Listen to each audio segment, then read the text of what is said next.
जय हिंद साथियों, मैं सुनील रोशन स्वागत करता हूं आपके अपने YouTube channel physical education arena में, जिसमें हमने कल की क्लास में दोस्तों हमने 50 क्वेश्चन सॉल्व किए थे। उसके जो बचे हुए 30 क्वेश्चन थे और साथ ही और भी क्वेश्चन ऐड कर दिए मैंने। लगभग 51 से लेके 200 क्वेश्चन तक हम इसको सॉल्व करेंगे। लगभग 100 प्लस क्वेश्चन होने वाले, 150 के आसपास। ठीक है, बहुत ही इंपॉर्टेंट क्लास होने वाली है और थोड़ा सा फास्ट करेंगे क्लास को, क्योंकि रिवीजन, क्विक रिवीजन क्लास के तौर पे लेके चलिएगा इसको। और जो भी साथी इस चैनल पे नए होंगे, चैनल को सब्सक्राइब करके बेल आइकन ज़रूर दबाएं। साथ ही हमें सपोर्ट करने के लिए ज्वाइन बटन ज़रूर प्रेस करें। नोटिफिकेशन बेल ज़रूर दबा लिया करिए, क्योंकि जब भी मेरी क्लासेस आएंगी तो आपको उसका नोटिफिकेशन मिल जाया करेगा। बीपीएससी वाले बच्चे परेशान ना हो, उनकी मैराथन रेडी हो चुकी है और आई होप शाम तक 130-35 क्वेश्चन की मैराथन है। मस्कुलर सिस्टम पे बहुत अच्छी क्लास होगी, पूरा मस्कुलर सिस्टम हम उसमें ख़त्म करेंगे। उसको मैं आज कंप्लीट कर दूंगा, कल आपको मिल सकती है वो। ठीक है, कल नहीं मिलेगी, कल अगर मॉर्निंग में नहीं मिलती है तो आपको इवनिंग तक में वो मैराथन क्लास बीपीएससी की मिल जाएगी। ठीक है साथियों, तो और हाँ, एक भाई का कहना था कि सर ज्वाइन बटन के अंदर भी क्लासेस आप डालिए, तो ज्वाइन बटन के अंदर भी क्लासेस आएंगी। थोड़े और लोग, आप लोग इकट्ठे हो जाएं ज्वाइन बटन के अंदर, 40-50 लोग एटलीस्ट कलेक्ट हो जाएं ज्वाइन बटन के अंदर, तो फिर क्लास डालने में उसमें मज़ा है। तो फिर रेगुलर में एक क्लास उसमें बीपीएससी के बिहाफ से डाल दूंगा। ठीक है, 50 बच्चे अगर उसमें हो जाते हैं तो रेगुलर एक क्लास आने लग जाएगी उसमें। और उसका एक फ़ायदा ये है कि उसमें गिने चुने बच्चों के पास ही वो क्लास पहुँचेगी और किसी को दिखेगी नहीं। इसलिए जल्दी से जल्दी ज्वाइन बटन के अंदर आप लोग आ जाएं, तो बीपीएससी की ज़्यादातर क्लासेस में आने वाले टाइम पे वहीं पर लेने वाला हूँ। ठीक है, तो चलिए देर नहीं करेंगे, क्लास हम स्टार्ट करेंगे। आज की पहला क्वेश्चन है क्वेश्चन नंबर 51। ठीक है, 51वां क्वेश्चन आपके सामने है साथियों। क्या कह रहा है? Find the correct sequence of muscles in the human body from top to bottom. ठीक है, ऊपर से बॉटम तक में मसल्स का हमें सीक्वेंस बताना है। ऑप्शंस आपके दे रखे हैं यहाँ पर: स्कैलिनिस, पेरोनस लॉन्गस, लैटिसिमस डॉर्सी, पैल्मेरिस लॉन्गस और पैक्टिनियस। ठीक है, कोड्स आपके यहाँ पर दे रखे हैं। इसके सराउंडिंग आपको बताना है। मानव शरीर में ऊपर से नीचे तक मांसपेशियों का सही क्रम हमें ज्ञात करना है साथियों। ऑप्शंस आपके सामने, फटाफट से इसका सही जवाब देंगे। बिल्कुल, अगर आप इसमें जाते हैं ना किसके साथ, ऑप्शन डी के साथ, तो आप बिल्कुल करेक्ट होंगे। पहला, तीसरा, चौथा, पांचवा और दूसरा। ठीक है, नंबर 1 पे आपका ये आ जाएगा स्केलिनस, नंबर 2 पे आपका लैटिसिमस डॉर्सी आ जाएगा, नंबर 3 पे आपका पैल्मेरिस लॉन्गस आ जाएगा, नंबर 4 पे आपका पैक्टिनियस आ जाएगा और नंबर 5 पे आपका पेरोनस लॉन्गस। ठीक है, ऑप्शन डी यहाँ पर आपका इसका करेक्ट आंसर हो जाएगा साथियों। अगले क्वेश्चन की बात करेंगे। अगले क्वेश्चंस आपके हिंदी इंग्लिश दोनों में विजिबल रहने वाले हैं। परेशान नहीं होना है कि हिंदी नहीं, हिंदी इंग्लिश अलग अलग कर दिया मैंने। ठीक है, एक्चुअली वो क्वेश्चन अलग से था, इस वजह से। ठीक है, चलिए नेक्स्ट क्वेश्चन की बात करेंगे। क्वेश्चन नंबर 52, एक इम्पॉर्टेंट सवाल साथियों। 52वां क्वेश्चन महत्वपूर्ण प्रश्न है। क्या कह रहा है? Dash is the set of rules and guidance for the organisation of Olympic games and for governing the Olympic movement. Okay, Olympic order, Olympic movement, Olympic oath, Olympic charter. क्या कह रहा है? ओलंपिक खेलों के आयोजन और ओलंपिक आंदोलन को नियंत्रित करने के लिए नियमों और दिशा निर्देशों का सेट है। क्या? ओलंपिक आदेश, ओलंपिक आंदोलन, ओलंपिक शपथ, ओलंपिक चार्टर। एक इम्पॉर्टेंट क्वेश्चन है। ठीक है, इसका सही जवाब आपको बताना है साथियों। ठीक है, इस फिल इन द ब्लैंक्स में क्या भरा जाना चाहिए? हवाई जहाज जा रही ऊपर से। क्या होगा सही जवाब? बिल्कुल, अगर आप जाते हैं किसके साथ, दैट इज ऑप्शन डी के साथ आप जाएंगे, ओलंपिक चार्टर। ठीक है, ओलंपिक चार्टर ओलंपिक खेलों के आयोजन और ओलंपिक आंदोलन को नियंत्रित करने के लिए नियमों और दिशा निर्देशों का सेट है, मूवमेंट है। ठीक है, तो यहाँ पर क्या आ जाएगा? ओलंपिक चार्टर आ जाएगा। अगले सवाल पे चलेंगे। नेक्स्ट क्वेश्चन नंबर 53, 53वां सवाल क्या कह रहा है भैया? The most important physique factor which influences quick reaction is. Okay, anticipation, attention, concentration, arousal. ठीक है, त्वरित प्रतिक्रिया को प्रभावित करने वाला सबसे महत्वपूर्ण मानसिक कारण क्या है साथियों? प्रत्याशा, ध्यान देना, एकाग्रता या फिर उत्तेजना? चलो बताओ, क्वेश्चन नंबर 53 का करेक्ट आंसर क्या होगा साथियों? 53 एक इम्पॉर्टेंट क्वेश्चन है, त्वरित प्रतिक्रिया को प्रभावित करने वाला सबसे महत्वपूर्ण मानसिक कारण क्या है भैया? तो सबसे महत्वपूर्ण मानसिक कारण क्या है? बिल्कुल अगर आप जाते हैं किसके साथ, ऑप्शन ए के साथ, तो आप बिल्कुल करेक्ट होंगे, एंटीसिपेशन, दैट इज प्रत्याशा। ठीक है, एंटीसिपेशन क्या होगा? एंटीसिपेशन। ओके, चलिए 53 का जो करेक्ट आंसर होगा that is option A, anticipation. Next question की बात करेंगे, क्वेश्चन नंबर 54 क्या कह रहा है भैया? क्वेश्चन नंबर 54वां 54th क्वेश्चन आपसे कह रहा है, identify the following compound that links glycolysis and Krebs cycle. Okay, pyruvic acid, oxalo acetic acid, acetyl CoA या फिर लैक्टिक एसिड। निम्नलिखित यौगिक की पहचान करें जो ग्लाइकोलाइसिस और क्रेब चक्र को जोड़ता है। ठीक है, किसको जोड़ता है? ग्लाइकोलाइसिस और क्रेब चक्र को जो जोड़ने वाला है वो यौगिक कौन सा है? ऑप्शंस आपके सामने प्यारे साथियों, फटाफट से जवाब देंगे। क्या होगा 54th क्वेश्चन का करेक्ट आंसर? बिल्कुल अगर आप जाते हैं किसके साथ, दैट इज ऑप्शन सी। ठीक है, ऑप्शन सी यहाँ पर इसका करेक्ट आंसर हो जाएगा, सी के साथ जाएंगे। ठीक है, एसिटाइल CoA वो देना, उसका एक बॉक्स रखा हुआ था ना।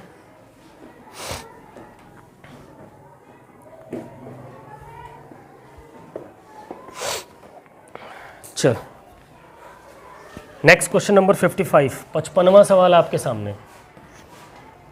चलिए कोड्स हम यहाँ से यूज़ कर लेंगे, हिंदी वर्जन के क्वेश्चन आपको यहाँ से दिख जाएंगे। ठीक है, क्या कह रहा है? Which of the following are the objectives of Khelo India university games 2020।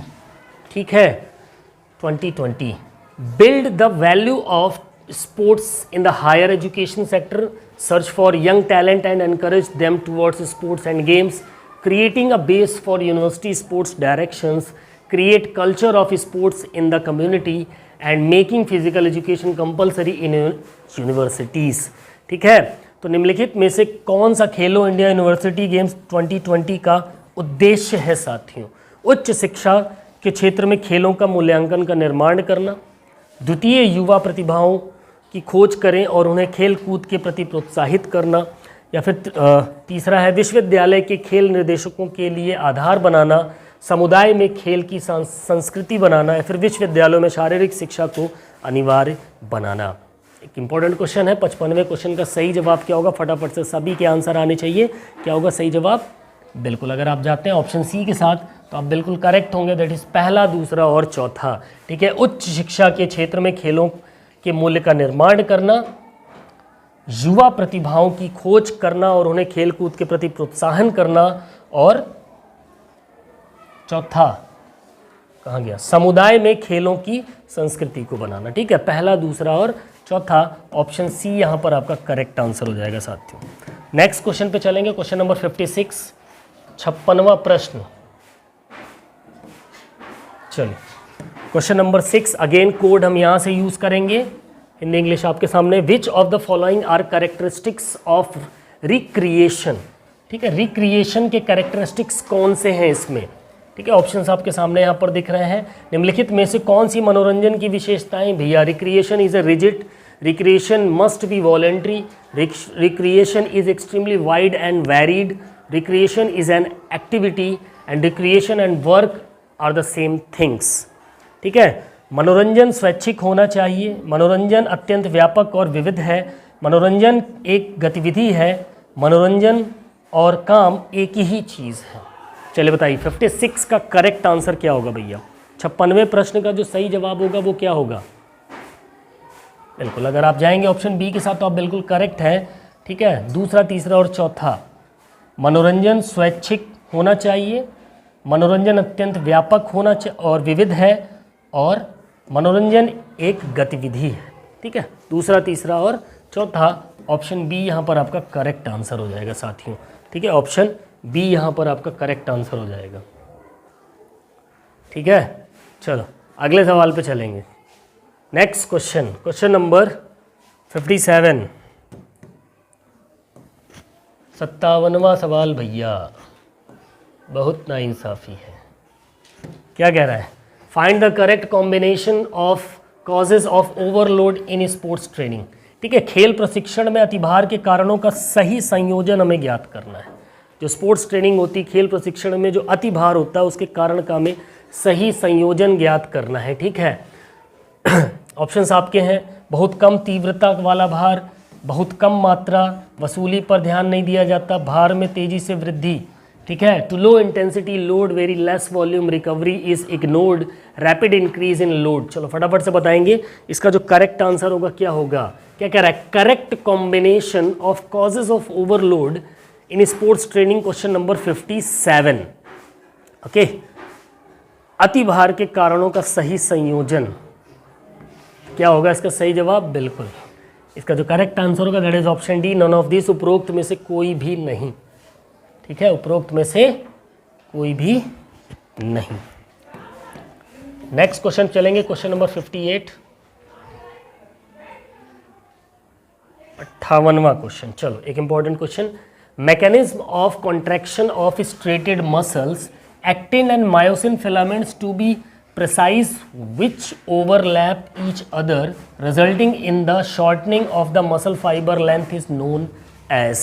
ठीक है, धारीदार मांसपेशियां, एक्टिन और मायोसिन तंतुओं के संकुचन का तंत्र जो एक दूसरे को ओवरलैप करते हैं, जिसके परिणाम स्वरूप मांसपेशी फाइबर की लंबाई कम हो जाती है, वह क्या कहलाती है भैया।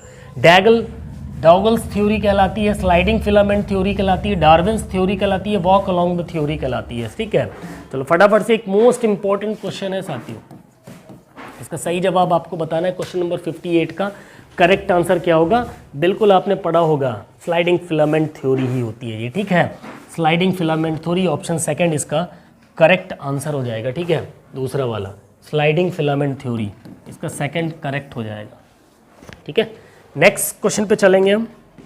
अगला क्वेश्चन है क्वेश्चन नंबर 59, 59वां सवाल आपसे क्या कह रहा है भैया, इंपॉर्टेंट क्वेश्चन। ठीक है, एथलीट्स यूज बीटा ब्लॉकर्स। ठीक है, ध्यान रखिएगा, डोपिंग से रिलेटेड भी क्वेश्चंस आपके सामने आएंगे।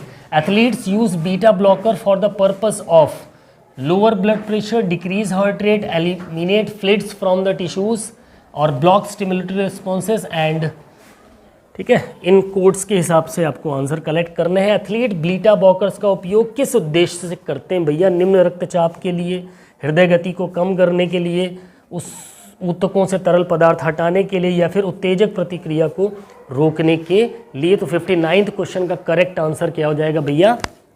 बिल्कुल अगर आप जाएंगे ऑप्शन सी के साथ तो आप बिल्कुल करेक्ट होंगे, पहला, दूसरा और चौथा। ठीक है, हृदय गति को कम करने के लिए, ऊतकों से तरल पदार्थ को हटाने के लिए, और सॉरी एक सेकंड,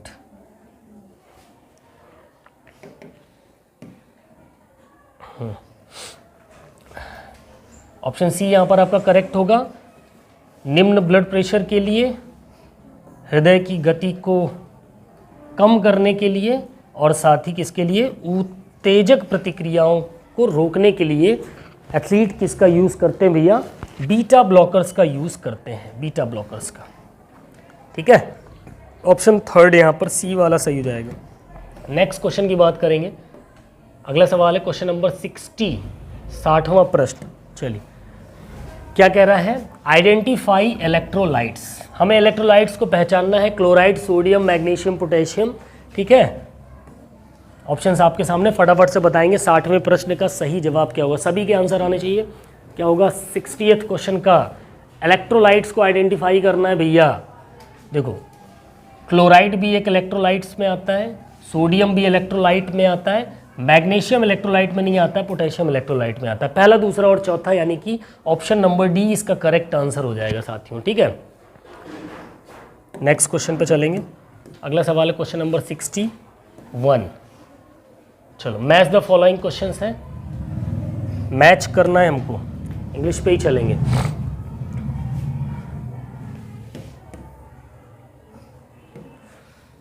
डिफिकल्ट टू ब्रीथ, सांस लेने में तकलीफ, increase in depth and rate of breathing. ठीक है, ब्रीदिंग की जो रेट है और उसकी डेप्थ है वो बढ़ जाती है।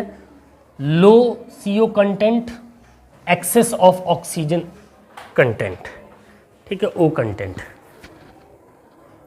CO2 होना चाहिए। ठीक है, चलो, और यहाँ पर प्रॉब्लम्स दे रखी, उन प्रॉब्लम्स के हिसाब से आपको बताना है, मैच करना है। तो क्वेश्चन नंबर 61 का करेक्ट आंसर क्या हो जाएगा?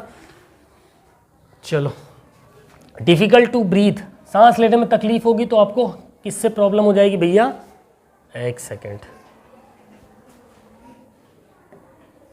ज़्यादा भाग्य होता हूँ, ठीक है। डिफ़िकल्ट टू ब्रीथ, डिस्पनोइया, ठीक है। इंक्रीज इन डेप्थ रेट की अगर बात करेंगे, अगर depth and rate of breathing, आपका जो रेट ऑफ ब्रीदिंग और उसकी डेप्थ है अगर वो इंक्रीज होती है तो उसका जो सही मैच होगा वो क्या होगा यहाँ पर? दैट इज हाइपरनोइया, ठीक है। फिर low carbon dioxide content, low carbon dioxide content, इसका हो जाएगा हाइपोकैप्निया, ठीक है। और excess of oxygen content, O content, इसका जो करेक्ट मैच होगा दैट इज हाइपरऑक्सिया, ठीक है, हाइपरऑक्सिया। ऑप्शन डी यहां पर आपका करेक्ट आंसर हो जाएगा। ओके, चलिए नेक्स्ट क्वेश्चन पे चलेंगे। Question number 62, again match of the following, ठीक है। विटामिन्स दे रखे हैं, विटामिन्स के साथ हमें कहाँ कहाँ पे कौन सी विटामिन्स पाई जाती है वो हमें बताना है, ठीक है। Vitamin A, vitamin B, vitamin C, cereals, pulses, nuts, grain, vegetable, animals and plants, फटाफट से बताएंगे इन कोड्स के हिसाब से, और विटामिन डी इन कोड्स के हिसाब से आपको आंसर देने। क्वेश्चन नंबर 62 का करेक्ट आंसर आपको बताना है साथियों, फटाफट से बताएंगे। क्वेश्चन नंबर 62 का सही जवाब क्या होगा, ठीक है। विटामिन ए की अगर हम बात करें तो ज़्यादातर कहाँ से मिलेगा? Animals and plants. Vitamin B की बात करें तो ये ज़्यादातर आपको सीरियल्स, पल्सेस और नट्स से मिलेंगी, ठीक है। विटामिन सी की अगर हम बात करें तो ये आपको ग्रीन वेजिटेबल्स से प्रोवाइड हो जाएंगी, ठीक है। और विटामिन डी की बात करें तो एग का जो यॉक होता है उससे आपको प्रोवाइड हो जाएंगी, ठीक है। ऑप्शन ए यहाँ पर आपका करेक्ट आंसर हो जाएगा साथियों। ओके, ऐसे क्वेश्चन आपको देखने को मिल सकते हैं। Next question number 63, match of the following, ठीक है। क्या कह रहा है? Match the list first with list second, select the correct option from the codes given below, ठीक है। एंकीलोसिस, डिसलोकेशन, फ्रैक्चर, बर्साइटिस, ठीक है। ये इंजरीज के टाइप्स हैं, इन इंजरीज के हिसाब से हमें इधर मैच करना है इनको, इन कोड्स के हिसाब से आपको आंसर देना, फटाफट से बताएंगे इसका करेक्ट आंसर 63 का क्या होगा साथियों। 63 का करेक्ट आंसर क्या होगा, ठीक है। 63वें प्रश्न का जो सही जवाब होगा वो क्या होना चाहिए? सो एंकीलोसिस की बात करें तो ankylosis that is stiffness of a joint, ठीक है, जोड़ की कठोरता, ठीक है, जोड़ की कठोरता एंकीलोसिस कहलाता है। फिर डिसलोकेशन की बात करेंगे तो डिसलोकेशन आपका सेपरेशन हो जाता है, अलग हो जाता है इसमें हड्डियाँ एक दूसरे से, जहाँ पे जॉइंट होते हैं हमारे डिसलोकेट हो जाते हैं, सेपरेट हो जाते हैं, अलग अलग हो जाते हैं, पृथक्कीकरण बोल सकते हैं, अलग करना। फ्रैक्चर की हम बात करें तो फ्रैक्चर क्या हो जाएगा भैया? ब्रेक इन अ बोन, हड्डियों में ब्रेक हो जाना, टूट जाना। बर्साइटिस क्या हो जाएगा आपका? इन्फ्लेमेशन ऑफ द बर्सा, ठीक है, बर्सा की सूजन कहलाएगा, ठीक है। तो ऑप्शन सी यहाँ पर करेक्ट आंसर हो जाएगा साथियों, ठीक है। इसका जो करेक्ट मैच होगा that is option C. Next question पे चलेंगे। अगला महत्वपूर्ण प्रश्न आपके सामने आएगा, क्वेश्चन नंबर 64। चलो भैया, 64वां प्रश्न क्या कह रहा है? एक इंपॉर्टेंट क्वेश्चन है, स्टेटमेंट बताना है हमें कि स्टेटमेंट सही है या गलत है। दो स्टेटमेंट आपके सामने, पहला स्टेटमेंट कह रहा है a valid test is always reliable, दूसरा statement a reliable test is always valid, ठीक है। एक वैध परीक्षण हमेशा विश्वसनीय होता है और एक विश्वसनीय परीक्षण हमेशा वैध होता है। ऑप्शंस आपके सामने दे रखे हैं यहाँ पर, दोनों गलत हैं, केवल एक सही है या फिर केवल दो सही है। क्या होगा इसका सही जवाब? तो इसका अगर हम बात करेंगे तो a reliable test is always valid होता है। एक रिलायबल टेस्ट जो होता है वो हमेशा वैलिड माना जाता है। एक विश्वसनीय परीक्षण ही हमेशा वैध होता है। एक परीक्षण हमेशा विश्वसनीय नहीं हो सकता है, वो कैसा भी हो सकता है, गड़बड़ भी हो सकता है, लेकिन एक विश्वसनीय परीक्षण जो होगा वो हमेशा क्या होगा, वैध होगा। तो केवल 2 वाला कथन सही है, ऑप्शन डी यहाँ पर आपका करेक्ट आंसर हो जाएगा। नहीं, उल्टा बता दिया क्या, 64वें का क्या होगा सही, उल्टा बता दिया मैंने। कोई बात नहीं, कभी कभी जल्दीबाजी में उल्टी चीज़ें निकल जाती हैं, ठीक है। एक विश्वसनीय परीक्षण हमेशा वैध होता है और एक वैध परीक्षण हमेशा विश्वसनीय होता है। एक जो वैध परीक्षण होगा वो हमेशा विश्वसनीय होगा, ठीक है। एक जो वैलिड टेस्ट होगा वो हमेशा रिलायबल होता है। तो ऑप्शन सी यहाँ पर आपका करेक्ट हो जाएगा। केवल प्रथम वाला सही होगा, दूसरा वाला गलत हो जाएगा। है आसान, लेकिन ऐसे ही आसान क्वेश्चंस गड़बड़ करा जाते हैं। पढ़ने में थोड़ा सा हेर फेर हुआ कि आपके क्वेश्चंस के आंसर बदल जाते हैं, ठीक है। तो क्या कह रहा है अगला सवाल आपसे, null hypothesis is formulated as an alternate hypothesis, list the correct options about type 1 error, ठीक है। एक शून्य परिकल्पना एक वैकल्पिक परिकल्पना के रूप में तैयार की जाती है। टाइप 1 त्रुटि के बारे में सही विकल्प सूचीबद्ध करें। यदि यह सत्य है तो शून्य परिकल्पना खारिज कर दी जाएगी। इसे परीक्षण की शक्ति के रूप में भी जाना जाता है। गलत होने पर अस्वीकार कर दिया जाता है। शोध परिकल्पना गलत होने पर स्वीकार की जाती है, ठीक है। आंसर क्या होगा इसका सही आंसर, बिल्कुल अगर आप जाते हैं ऑप्शन ए के साथ तो आप बिल्कुल करेक्ट होंगे। Null hypothesis will be rejected if it is true, ठीक है। यदि यह सत्य है तो शून्य परिकल्पना को क्या कर दिया जाएगा भैया, खारिज कर दिया जाएगा। ऑप्शन ए आपका करेक्ट हो जाएगा। अगले सवाल पे चलेंगे, क्वेश्चन नंबर 66। चलो, एक इंपॉर्टेंट क्वेश्चन है, टेस्ट एंड मेजरमेंट से आपसे क्वेश्चन पूछे जाते हैं। Sociogram is a tool to measure, sociogram क्या मापा जाता है भैया सोशियोग्राम से। ऑप्शंस आपके सामने है, cooperation, team satisfaction, task orientation, affiliation, attraction among group members. तो इसका करेक्ट आंसर क्या होगा साथियों, बिल्कुल अगर आप ऑप्शन डी के साथ जाते हैं बिल्कुल सही होंगे, ठीक है। समूह के सदस्यों के बीच जुड़ाव और आकर्षण सोशियोग्राम के द्वारा मापने का एक सोशियोग्राम एक उपकरण है जो इस चीज़ को मापने का काम करता है भैया। अगला क्वेश्चन नंबर 67 है। 67वां प्रश्न आपसे क्या कह रहा है, the totality of student experiences that occur in an educational process is known as, ठीक है। एक शैक्षणिक प्रक्रिया में घटित होने वाले छात्र अनुभवों की समग्रता को क्या कहा जाता है भैया। पाठ्यक्रम कहा जाता है, समय सारिणी कहा जाता है, पाठ्यक्रम, स्कूल माहौल। 2 बार पाठ्यक्रम आ गया। एक पाठ्यक्रम सिलेबस हो गया, इंग्लिश पे जाएंगे हम, ठीक है। Syllabus, time table, curriculum, school environment. एक शैक्षणिक प्रक्रिया में घटित होने वाले छात्र अनुभवों की जो समग्रता होती है उसको क्या कहा जाता है भैया, बिल्कुल अगर आप जाएंगे ऑप्शन सी के साथ, दैट इज करिकुलम, ठीक है। इंग्लिश वाले के साथ जाएंगे, ऑप्शन सी यहाँ पर आपका करेक्ट हो जाएगा, करिकुलम, ठीक है। नेक्स्ट क्वेश्चन की बात करेंगे। अगला क्वेश्चन है 68 क्वेश्चन क्या कह रहा है भैया, 68वां प्रश्न, cognitive skills to develop cognitive ability are, ठीक है। संज्ञानात्मक क्षमता विकसित करने के लिए संज्ञानात्मक कौशल है क्या, भावना और क्रिया के बीच का अंतर जानना, सामाजिक संकेतों को पढ़ना और उनकी व्याख्या करना, जीवन के प्रति सकारात्मक दृष्टिकोण होना, चेहरे की अभिव्यक्ति के माध्यम से संचार करना। कोड्स आपके यहाँ पर दे रखे, इन कोड्स के हिसाब से आपको आंसर देने हैं। 68 का जो करेक्ट आंसर होगा क्या होगा साथियों, बिल्कुल अगर आप जाते हैं ऑप्शन ए के साथ आप बिल्कुल करेक्ट होंगे, पहला और दूसरा इसका करेक्ट आंसर हो जाएगा, ठीक है। भावना और क्रिया के बीच अंतर जानना और सामाजिक संकेतों को पढ़ना और उनकी व्याख्या करना, ठीक है। नेक्स्ट क्वेश्चन पे चलेंगे। अगला सवाल भैया, क्वेश्चन नंबर 69, एक इंपॉर्टेंट क्वेश्चन, ठीक है। Evaluation is which continue through out the process, formative evaluation, summative evaluation, normative evaluation and continue evaluation. मूल्यांकन वह है जो पूरी प्रक्रिया के दौरान जारी रहता है।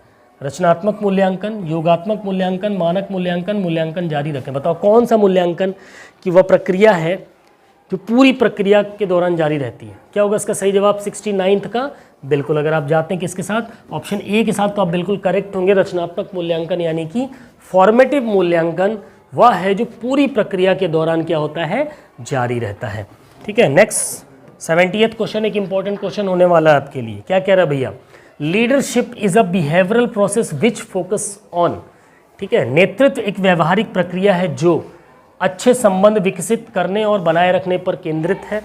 निर्धारित लक्ष्य के प्रति व्यक्ति और समूह को प्रभावित करता है, समूह की परिस्थिति जन्य विशेषताएं होती है इसमें, या फिर लक्ष्य निर्धारित करना और काम को पूरा करना।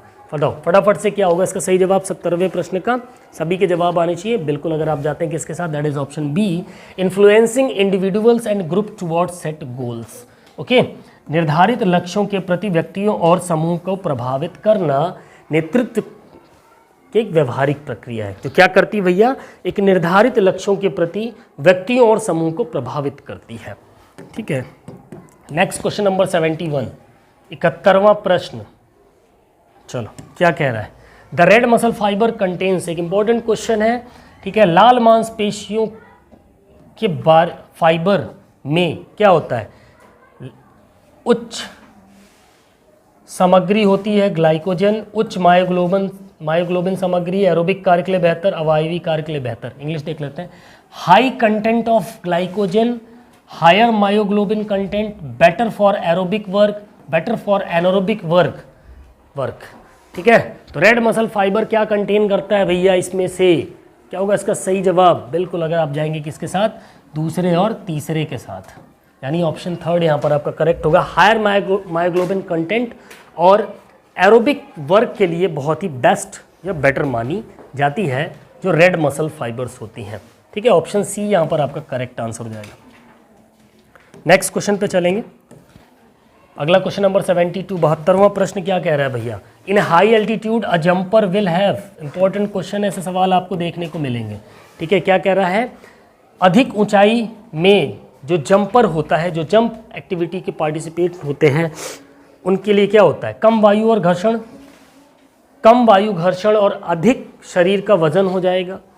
कम वायु घर्षण और कम शरीर का वजन, अधिक वायु घर्षण और अधिक शरीर वजन, अधिक वायु घर्षण और कम शरीर वजन।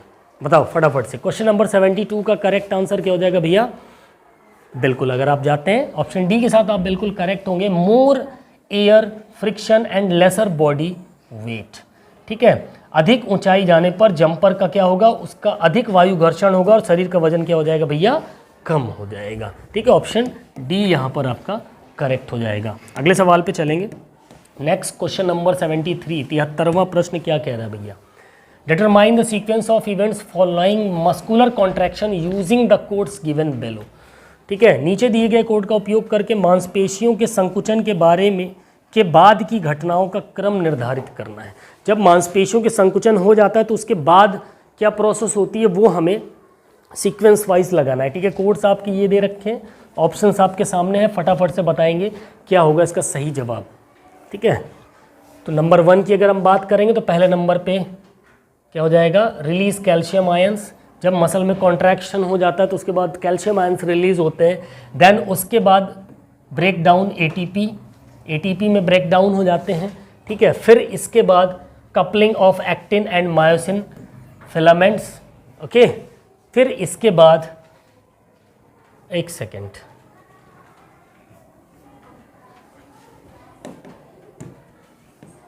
ठीक है, सबसे पहले पे आपका आ जाएगा रिलीज कैल्शियम आयंस, दूसरे पे आपका आ जाएगा uncovering of active site of actin filament.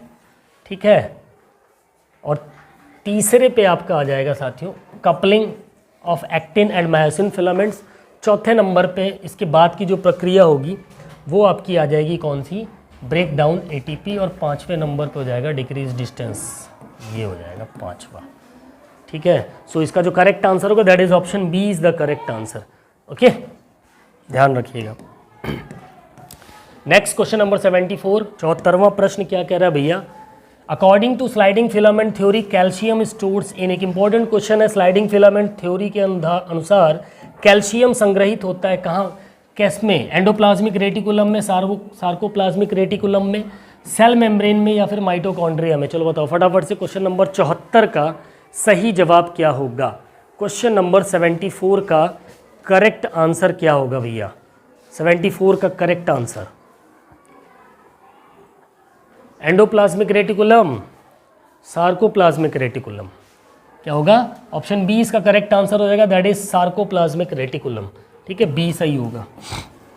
तो स्लाइडिंग फिलामेंट सिद्धांत के अनुसार कैल्शियम संग्रहित होता है कहाँ पे भैया? सार्कोप्लाज्मिक रेटिकुलम में। अगले सवाल पे चलेंगे, क्वेश्चन नंबर 75। अरे बाप रे, ये सिंगल क्वेश्चन था ना, इसीलिए इतना बड़ा हो गया। ABCD 75वां क्वेश्चन। चलो 75th क्वेश्चन क्या कह रहा है? पारस्परिक संक्रमण को समझाया गया है। डेस्कॉर्टस, शेरिंगटन, उपरोक्त में से कोई नहीं या दोनों सही? चलो बताओ। जो पारस्परिक संक्रमण है उसको दर्शाया गया है किसमें? Reciprocal innervation is explained. English पे जाइए, ठीक है। एक्चुअली क्वेश्चन थोड़े ऊपर नीचे हो गया, तो यही वाला क्वेश्चन थोड़ा डिस्टर्ब करेगा और कुछ नहीं, ठीक। Reciprocal innervation is explained by, ठीक है, किसके द्वारा एक्सप्लेन किया गया? डिस्क्रेट्स के द्वारा, शेरिंगटन के द्वारा, इनमें से कोई नहीं या दोनों सही? चलो बताओ। 75वें प्रश्न का सही जवाब क्या होगा? जो रेसिप्रोकल इनर्वेशन है वो डेस्कार्टेस और शेरिंगटन दोनों के द्वारा एक्सप्लेन किया गया। बोथ आर राइट, ठीक है। ऑप्शन डी यहाँ पर आपका करेक्ट आंसर हो जाएगा। चलो नेक्स्ट क्वेश्चन पे अगर हम बात करें, 76 76वां क्वेश्चन। आजा भाई, चलिए।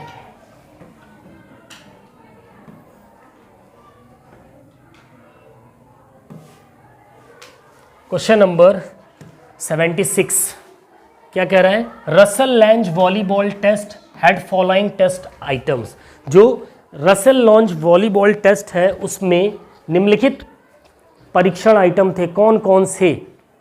ठीक है, कौन कौन से थे ये आपको बताना। ऑप्शंस आपके सामने, फटाफट आंसर देंगे। Spiking ability, blocking ability, bowling ability. क्या होगा इसका सही जवाब? क्वेश्चन नंबर 76 का जो करेक्ट आंसर होगा प्यारे साथियों क्या होगा? आपकी सर्विंग एबिलिटी एंड वॉलिंग एबिलिटी, ठीक है। ऑप्शन डी यहाँ पर आपका इसका करेक्ट आंसर हो जाएगा, ठीक है। नेक्स्ट क्वेश्चन की बात करेंगे। अगला सवाल है, मैच द फॉलोइंग। चलो भैया, मैच द फॉलोइंग कोड्स यहाँ से यूज़ करेंगे हम। और match the following, javelin throw, long jump, marching, classroom teaching, इसको हमें सही से मैच करना है। फटाफट से बताएंगे। क्वेश्चन नंबर 77 का करेक्ट आंसर क्या होगा? क्वेश्चन नंबर 77, ठीक है, 77वें प्रश्न का सही जवाब। जेवलिन थ्रो की बात करें, demonstration method, whole part whole method क्या इस्तेमाल होगा जेवलिन थ्रोज में? अगर जेवलिन थ्रोज की हम बात करें तो सिक्वेंशियल पार्ट मेथड में इसको यूज़ किया जाना चाहिए, ठीक है। लॉन्ग जंप की अगर हम बात करेंगे तो लॉन्ग जंप आपका आ जाएगा whole part whole method. Marching की अगर हम बात करेंगे तो ये डेमोन्स्ट्रेशन मेथड होता है, कमांड का जो मेथड होता है। क्लासरूम टीचिंग आपकी सीक्वेंशियल पार्ट मेथड में होनी, ओरल मेथड में हो सकती है, ठीक है। सो ऑप्शन डी यहाँ पर आपका करेक्ट आंसर हो जाएगा साथियों, ठीक है। अब ऐसे क्वेश्चन आ जाएंगे तो थोड़ा बहुत। चलो 78वां प्रश्न, क्वेश्चन नंबर 78 क्या कह रहा है भाई साहब? Feeling, emotions, affections comes under which domain by Benjamin Bloom, ठीक है। बेंजामिन ब्लूम द्वारा भावनाएं, स्नेह किस क्षेत्र के अंतर्गत आते हैं? चलो बताओ। ऑर्गेनिक डोमेन के अंतर्गत आते हैं, कॉग्निटिव डोमेन के अंतर्गत आते हैं, साइकोमोटर डोमेन के अंदर, या फिर अफेक्टिव डोमेन के अंतर्गत आते हैं? तो 78th क्वेश्चन का करेक्ट आंसर क्या हो जाएगा भैया? बिल्कुल, दैट इज अफेक्टिव डोमेन, ठीक है। प्रभावशाली डोमेन के अंतर्गत ये आते हैं।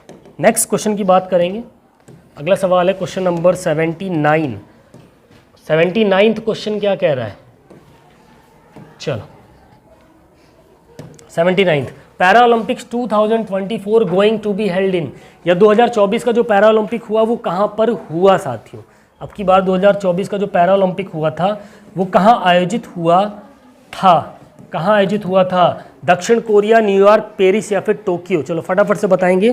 क्वेश्चन नंबर 79 का करेक्ट आंसर क्या होगा? कहाँ आयोजित हुआ था? पेरिस में आयोजित हुआ था। ठीक है, ऑप्शन सी आपका यहाँ पर करेक्ट आंसर हो जाएगा। पैरालंपिक्स जो आयोजित हुए थे कहाँ आयोजित हुए थे? पेरिस में आयोजित हुए थे 2024 के। चलिए मैच करना है अगेन हमें। ठीक है, नेचुरलिज्म, आइडियलिज्म, प्रैग्मेटिज्म, रियलिज्म, व्यवहारवाद, प्रकृतिवाद, यथार्थवाद, आदर्शवाद, इन सबको हमें इनके जो फादर हैं या ये जो क्या बोलते हैं इनको हिंदी वाद, दर्शन शास्त्र हैं, इनके रचयिता। ठीक है, चलो बताओ फटाफट से इस क्वेश्चन का करेक्ट आंसर हमें बताना है। ठीक है, नेचुरलिज्म की अगर हम बात करें, एरिस्टोटल, नेचुरलिज्म जॉन डीवी। ठीक है, आइडियलिज्म की बात करेंगे तो ये आपका हो जाए, एक सेकेंड, नेचुरलिज्म एरिस्टोटल ही तो होगा यार। नेचुरलिज्म एरिस्टोटल, आइडियलिज्म की बात करेंगे तो क्या हो जाएगा भैया? प्लेटो ने किया था। प्रैग्मेटिज्म आपका जॉन डीवी और रियलिज्म आपके एरिस्टोटल। दो जगह एरिस्टोटल दे दिया। Whitehead, Pestalozzi Charles Sanders Peirce, English में कुछ और है। चलो इस क्वेश्चन को छोड़ देते हैं, इसके ऑप्शंस थोड़े से गलत दे रखे हैं, टाइपिंग एरर है। कहाँ गया ताऊ? चलिए अब आ जाते हैं क्वेश्चन नंबर 110 पे। 110वां प्रश्न है आपके सामने। ठीक है, बीच के क्वेश्चंस आपके लायक नहीं थे इसलिए मैंने हटा दिए वहाँ से। क्या कह रहा है 110वां question? In a round robin tournament with 10 teams, एक राउंड रॉबिन टूर्नामेंट है जो 10 टीम का टूर्नामेंट होगा। Each team plays against every other, सभी टीमें एक दूसरे के खिलाफ खेलेंगी एक बार। तो how many matches are played in total? Round robin tournament का मतलब होता है साथियों लीग टूर्नामेंट, ये इसका दूसरा ही नाम है। ठीक है, नहीं लीग टूर्नामेंट की बात कर रहा है ये। तो कितने मैच होंगे भैया टोटल? अगर 10 टीम खेल रही लीग मैच तो कितने मैचेस होंगे? 45 मैच खेले जाएंगे। कितने मैच खेले जाएंगे भैया? 45 मैच खेले जाएंगे। ठीक है, चलो अगले सवाल पे चलेंगे। अब 111वां प्रश्न क्या कह रहा है? चलो, in a single elimination tournament with 16 teams how many matches are needed to determine the winner? ठीक है, 16 टीमों वाले उन्मूलन टूर्नामेंट में विजेता का निर्धारण करने के लिए कितने मैचों की आवश्यकता पड़ती है? ठीक है, सिंगल एलिमिनेशन टूर्नामेंट अगर होगा, नॉकआउट टूर्नामेंट की बात हो रही है, तो बताओ कितने मैच खेले जाएंगे? क्या होगा इसका सही जवाब? बिल्कुल, कितने खेले जाएंगे? 15 मैच खेले जाएंगे। ठीक है, कितने मैच खेले जाएंगे? 15 मैच खेले जाएंगे। ओके, नेक्स्ट क्वेश्चन नंबर 112, 112वां question. What is the purpose of seeding system in tournaments? ठीक है, टूर्नामेंट में सीडिंग प्रणाली का क्या उद्देश्य भैया? ऑप्शंस आपके सामने, फटाफट से आंसर देंगे, सभी के जवाब आने चाहिए। क्वेश्चन नंबर 112 का सही जवाब क्या होगा? ठीक है, तो सीडिंग किस लिए दी जाती है? खिलाड़ियों को, प्लेयर्स को रैंक करने के लिए दी जाती है। To mark teams to player before the tournament से स्टार्ट्स। ठीक है, टूर्नामेंट शुरू होने से पहले टीमों को, खिलाड़ियों को रैंक करना, that is called seeding. Option B सही हो जाएगा। Next question number 113, which term describe the situation where all teams और players in tournament compete against each other at least once? ठीक है, कौन सा शब्द उस स्थिति का वर्णन करता है जहां टूर्नामेंट में सभी टीमों या खिलाड़ियों या खिलाड़ी कम से कम एक बार एक दूसरे के खिलाफ प्रतिस्पर्धा करते हैं? यानी सभी को एक दूसरे के साथ खेलना पड़ता है। राउंड रॉबिन में, नॉकआउट में, बीजारोपण, उन्मूलन, हिंदी में बड़ा कन्फ्यूजन है। राउंड रॉबिन, नॉकआउट, सीडिंग और एलिमिनेशन बताओ इंग्लिश में क्या होगा सही जवाब? बिल्कुल ऑप्शन ए, राउंड रॉबिन, यानी कि लीग टूर्नामेंट की बात हो रही है, इसमें सभी टीमें एक दूसरे के साथ एक बार ज़रूर मैच खेलती हैं। ठीक है, नेक्स्ट क्वेश्चन नंबर 114 क्या कह रहा है भैया? What does the term by, यहाँ पर अलविदा नहीं है, ये बाई है। What does the term by mean in the context of tournament? ठीक है, बाई का शब्द का अर्थ क्या है? ऑप्शंस आपके सामने। A team of player advances to next round without competing, a match end in a draw, a team or player loses without competing, a team or player forfeits a match। बताओ question number 114 का सही जवाब क्या होगा? ठीक है, एक team या खिलाड़ी बिना प्रतिस्पर्धा के क्या हो जाती है, अगले राउंड में पहुंच जाती है, या अगले राउंड में उसको भेज दिया जाता है, इसी को बाई बोलते हैं, बिना लड़े बिना खेले। ठीक है, 115वां प्रश्न क्या कह रहा है? What does the term asana refer to in yoga practice? योग अभ्यास में आसन शब्द का क्या मतलब होता है भैया? क्या अर्थ होता है? सांस लेने के व्यायाम, ध्यान मुद्रा, शरीर मुद्रा या मंत्र जाप? चलो बताओ, बहुत ही आसान सा सवाल है। क्या होगा इसका सही जवाब? बिल्कुल शरीर की मुद्रा, पोस्चर या फिर पोज। ठीक है, ऑप्शन सी यहाँ पर आपका करेक्ट आंसर हो जाएगा। 116वें प्रश्न की बात करेंगे अब। नेक्स्ट क्वेश्चन क्या कह रहा है भैया? Which of the following is not one of the 8 limbs of yoga according to Patanjali's yoga? Patanjali Yoga Sutra के अनुसार निम्नलिखित में से कौन सा योग के 8 अंग में शामिल एक नहीं है इनमें से? यम, नियम, आसन, प्राणायाम? चलो बताओ क्या होगा? यम, नियम, आसन, प्राणायाम। अष्टांग योग की बात हो रही, कौन सा नहीं है इसमें?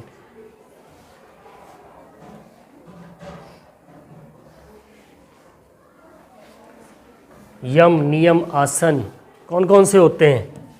यम होता है, नियम होता है, आसन होता है।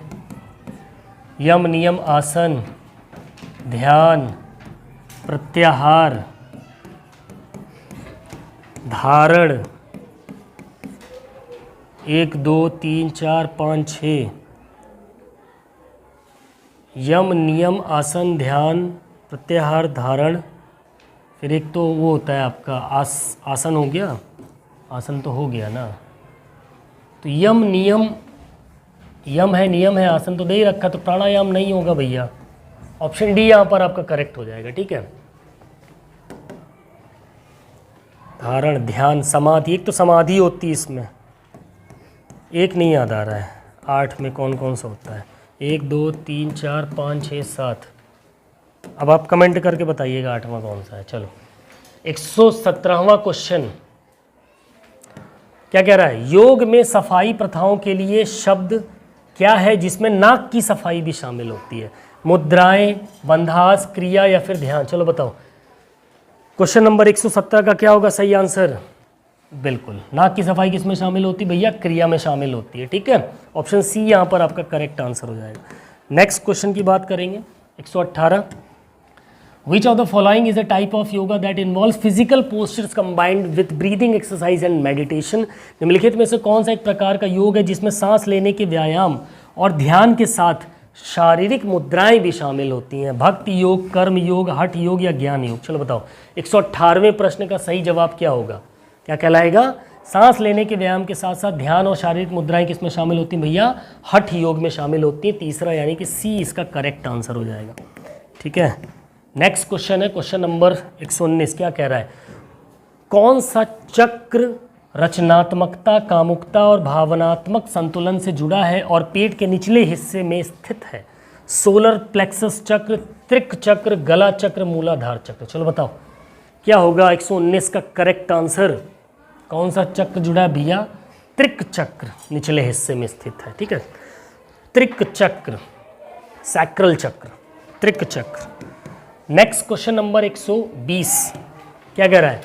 निम्नलिखित में से कौन सा योग अभ्यास में से एक बंध है जिसमें पेल्विक फ्लोर की मांसपेशियों को सिकोड़ना शामिल होता है भैया?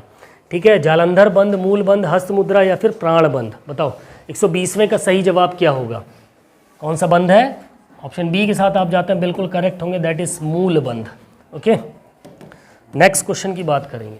क्वेश्चन नंबर 121वां इंपॉर्टेंट क्वेश्चन क्या कह रहा है? योग मुद्राओं का अभ्यास करने का उद्देश्य क्या है भैया? ठीक है, मांसपेशियों को फैलाने और लचीलापन में सुधार करने के लिए योग मुद्राएं का अभ्यास किया जाता है। शारीरिक अंगों को साफ करने के लिए, शरीर में तत्वों और ऊर्जा को संतुलित करने के लिए, या फिर सांस को नियंत्रित करने के लिए? बताओ फटाफट से 121वें प्रश्न का सही जवाब क्या होगा? किस लिए किया जाता है? शरीर में तत्वों और ऊर्जा को संतुलित करने के लिए योग मुद्राओं का अभ्यास करना, ये किसका एम हो सकता है या ऑब्जेक्टिव हो सकता है, उद्देश्य हो सकता है। नेक्स्ट 122 क्या कह रहा है?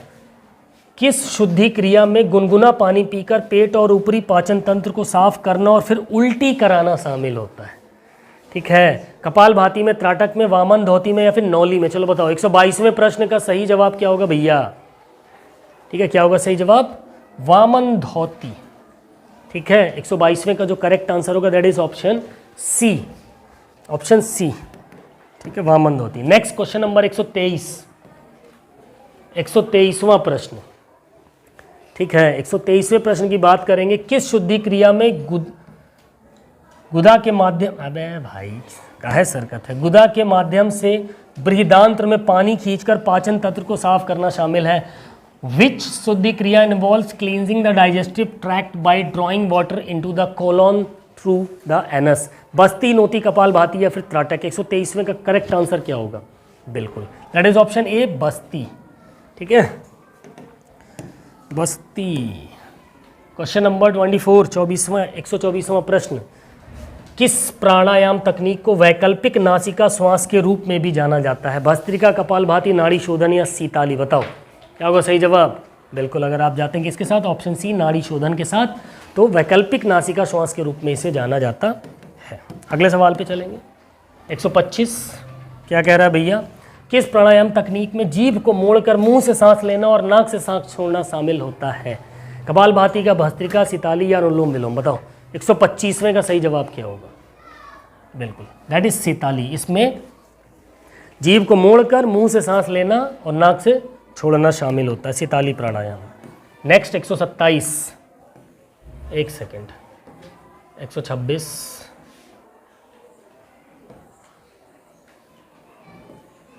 दो बार दे दिया कि, चलो कोई बात नहीं, क्वेश्चन देख लेते हैं।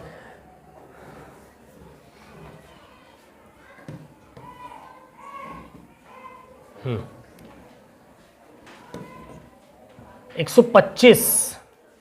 125वें क्वेश्चन का करेक्ट आंसर क्या बताया था मैंने? सीताली बताया था। ठीक, सही है। चलो 126 की बात कर लेते हैं। क्या कह रहा है? 20वीं सदी के दौरान पश्चिम में योग को लोकप्रिय बनाने का श्रेय किस व्यक्ति को दिया जाता है? 20वीं शताब्दी में, 20वीं शताब्दी के दौरान पश्चिम में योग को लोकप्रिय बनाने का श्रेय किसको जाता है? महर्षि योगी, स्वामी विवेकानंद, परमहंस योगानंद या BKS आंगियर? बताओ 126वें प्रश्न का जो करेक्ट आंसर होगा क्या होगा? बिल्कुल, अगर आप जाते हैं that is option D, BKS Iyengar. ठीक है, अगला सवाल क्या कह रहा है कि इंपॉर्टेंट क्वेश्चन 127वां प्रश्न। रेशियो ऑफ, यानी प्राणायाम में पूरक, रेचक और कुंभक का अनुपात कितना होता है? 1:4:2, 1:2:2, 1:2:4 या फिर 4:2:1? कितना होगा? बिल्कुल 1:2:4, ये इसका करेक्ट आंसर हो जाएगा, दैट इज ऑप्शन सी, ये इसका रेशियो होना चाहिए। नेक्स्ट है क्वेश्चन नंबर 128। चलो एक इंपॉर्टेंट क्वेश्चन, क्या कह रहा है भैया? मांसपेशियों के संकुचन के दौरान उत्पन्न विद्युत संकेतों का पता लगाकर मांसपेशियों की गतिविधि को मापने के लिए आमतौर पर किस उपकरण का प्रयोग किया जाता है भैया? ठीक है, which tool is commonly use to measure muscle activity by detecting electrical signals generated during muscle contraction? बताओ फटाफट से, इसका सही जवाब क्या होगा 128वें का? तो दैट इज EMG, इलेक्ट्रोमायोग्राफी। ठीक है, इलेक्ट्रोमायोग्राफी के द्वारा हम पता लगा सकते हैं, ऑप्शन सी सही होगा। नेक्स्ट है क्वेश्चन नंबर 129। क्या कह रहा है भैया? जोड़ों की गति और लचीलेपन की सीमा का आकलन करने के लिए किस बायोमैकेनिकल उपकरण का उपयोग किया जाता है? ठीक है, which biomechanical tool is use to assess range of motion and flexibility of joints? तो किसका यूज़ किया जाता है? दैट इज गोनियोमीटर के साथ आप जाएंगे तो बिल्कुल करेक्ट होंगे, ऑप्शन सी यहाँ पर आपका करेक्ट आंसर हो जाएगा। ठीक है, नेक्स्ट क्वेश्चन पे चलेंगे। 130वां प्रश्न आपके सामने भैया क्या कह रहा है? Which tool is use to measure the rate and direction of changes in velocity body segments during movement? ठीक है, गति के दौरान शरीर के खंडों के वेग में परिवर्तन की दर और दिशा मापने के लिए किस उपकरण का उपयोग किया जाता है? ऑप्शंस आपके सामने हैं, फटाफट से बताएंगे इस क्वेश्चन का। 130वें क्वेश्चन का सही जवाब क्या होगा? शरीर के खंडों में वेग परिवर्तन की दर, दिशा मापने के लिए कौन सा उपकरण यूज़ करेंगे? बिल्कुल वीडियो विश्लेषण सॉफ्टवेयर होता है, एक वीडियो एनालिसिस सॉफ्टवेयर का यूज़ कर सकते हैं। ऑप्शन ए यहाँ पर आपका करेक्ट आंसर हो जाएगा। ठीक है, अगले सवाल पे चलेंगे। 131वां प्रश्न क्या कह रहा है भैया? 131वां प्रश्न आपसे क्या कह रहा है? Which include technology is used, which technology is used in tennis to determine whether a ball is in और आउट ऑफ बाउंड्स। ठीक है, टेनिस में गेंद के अंदर या बाहर होने का पता लगाने के लिए किस तकनीक का इस्तेमाल किया जाता है भैया? जीपीएस ट्रैकिंग, हॉक आई, आरएफआईडी चिप्स, हृदय गति मॉनिटर। एक मोस्ट इंपॉर्टेंट क्वेश्चन है, बताओ 131वें प्रश्न का सही जवाब क्या होगा? बिल्कुल हॉक आई का यूज़ करते हैं। ठीक है, हॉक आई का, हॉक आई टेक्नोलॉजी का यूज़ करते हैं। नेक्स्ट क्वेश्चन नंबर 132 क्या कह रहा है भैया? गोल्फ में छेद की दूरी को सटीक रूप से मापने के लिए किस उपकरण का इस्तेमाल किया जाता है? Which tool is used in golf measure to measure the distance to the hole accurately? Radar gun, pedometer, range finder या स्पाइरोमीटर? क्या होगा? बिल्कुल ऑप्शन सी के साथ आप जाओगे तो बिल्कुल करेक्ट होगा, that is range finder. Range finder का यूज करते हैं। ओके, लाइट जाने की वजह से बहुत बहुत खेद है।